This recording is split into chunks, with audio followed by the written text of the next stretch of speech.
আসসালামু আলাইকুম। আশা করি সবাই ভালো আছেন। আজকে আপনাদের সাথে আমি শেয়ার করব বাঁধাকপির ভর্তা। আমরা অনেকে বাঁধাকপি বলি, পাতাকপি বলি, একটা বললেই হলো, কোনো সমস্যা নেই। এই ভর্তাটা আমি ভিন্নভাবে বানিয়েছি। আশা করি আপনাদের কাছে ভালো লাগবে। একটু অন্যরকম ভর্তাটা, খেতে অসম্ভব ভালো লাগে।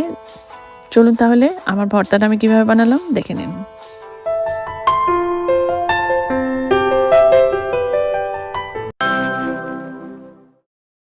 বাঁধাকপির ভর্তা বানানোর জন্য আমি নিয়েছি একটু বাঁধাকপি, আর ভেতরের সাইড থেকেই আমি নিয়েছি, কারণ ভেতরের সাইডটা একটু নরম থাকে। যখন আপনি ভর্তাটা বানাবেন চটকে, তখন বেশ নরম হয়ে যাবে।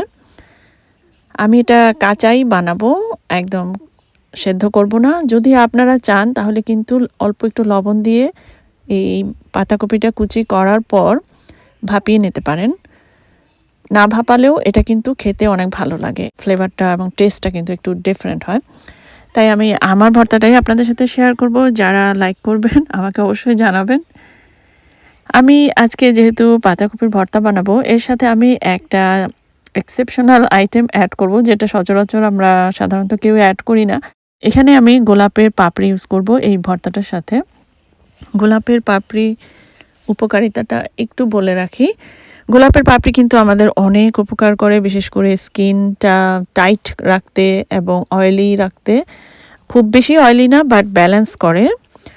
তারপর রূপচর্চার জন্য, সৌন্দর্যের জন্য, গার্নিশিংয়ের জন্য গোলাপের পাপড়িগুলো অনেক বেশি হেল্পফুল, দেখতে সুন্দর লাগে এবং উপকারীও।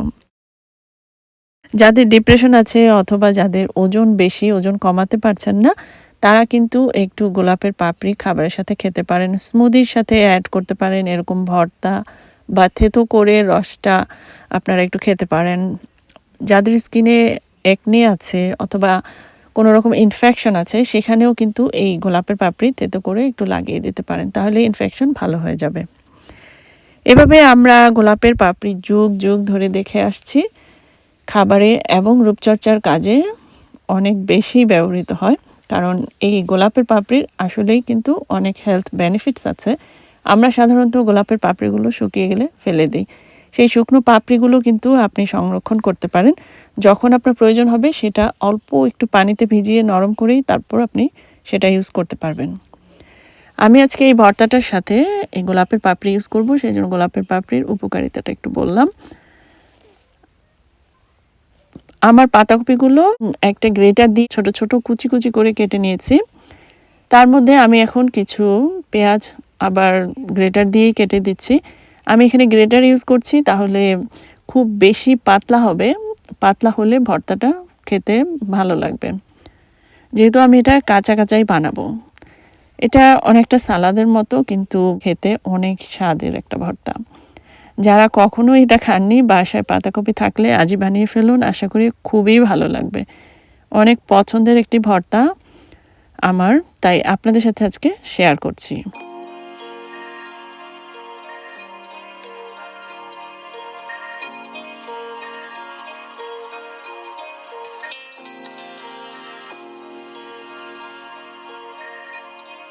দিয়ে দিলাম দুটো পোড়া মরিচ। পোড়া মরিচ দিয়ে ভর্তাটা বানাবো, তাহলে খেতে বেশি ভালো লাগবে।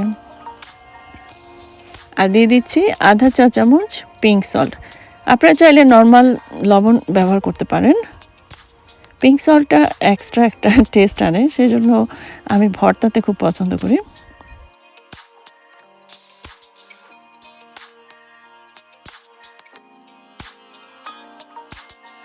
দিয়ে দিচ্ছি আমি সরিষার তেল সামান্য একটু।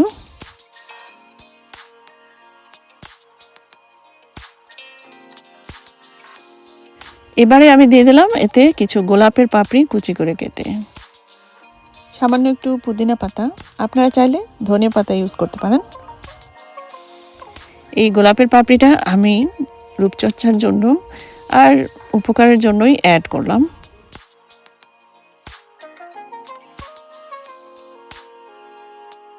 গোলাপের কিন্তু খুব সুন্দর একটা মিষ্টি সৌরভ আছে, আর দেখতেও খুব সুন্দর লাগে। আপনার এই ভর্তাটা যখন আপনি কারোর সামনে পরিবেশন করবেন, তখন কিন্তু অবশ্যই প্রশংসা পাবেন যে এত সুন্দর একটা ভর্তা দেওয়ার জন্য। আর এটা যখন খাবে তখন ইনশাআল্লাহ সবাই খুব পছন্দ করবে। আমি মরিচটা লবণ দিয়ে বেশ ভালো করে ছোট করে কচলে নিচ্ছি, তাহলে মরিচটা গুঁড়ো হয়ে যাবে সহজেই যদি লবণটা দিয়ে মেখে নেন। আসলে ভর্তা কিন্তু আমরা অনেকেই বানাতে পারি, তবে এই সিম্পল টেকনিকগুলো জানা থাকলে ভালো হয়। এভাবে বানাবেন, ইনশাল্লাহ আশা করি আপনাদের ভর্তাও খুব ভালো হবে। তবে এখন আমি সব কিছু একসাথে খুব ভালো করে চটকে দেব, তাহলে কিন্তু বেশ কিছুক্ষণ এভাবে চটকালে এই পাতাকপিগুলো আর পেঁয়াজগুলো একদম নরম হয়ে যাবে। তবে অতিরিক্ত চাপবেন না, তাহলে রস বের হয়ে যাবে। সেজন্য জাস্ট একটু জোরে জোরে অনেকক্ষণ মাখাবেন, তাহলেই ভর্তাটা সুন্দর হয়ে যাবে।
এই তো আমার ভর্তাটা এখন রেডি হয়ে গেল।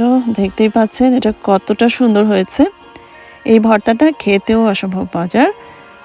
যারা খাবেন একবার আমাকে কিন্তু অবশ্যই জানাবেন কেমন লাগলো। একবার খেলে আশা করি পরে বারবার খেতে ইচ্ছা করবে। যদি আপনাদের কাছে আমার আজকের রেসিপিটি ভালো লাগে তাহলে অবশ্যই একটি লাইক দিয়ে আমাকে কমেন্ট করে জানাবেন। আর চ্যানেলটি সাবস্ক্রাইব না করে থাকলে সাবস্ক্রাইব করে আমাকে সামনের দিকে আগাতে সহযোগিতা করবেন। অবশ্যই বেল বাটনে অল অপশনটি সিলেক্ট করে রাখবেন, তাহলে সবসময় আমার নোটিফিকেশন আপনি পাবেন যখনই আমি নতুন কোনো ভিডিও আপলোড দেব। এই ছিল আমার আজকের পাতাকপির ভর্তা গোলাপের পাপড়ি দিয়ে। আজ এই পর্যন্তই, আবারও ইনশাল্লাহ নতুন আরেকটা রেসিপি নিয়ে চলে আসবো। সবাই ভালো থাকবেন। আল্লাহ হাফেজ।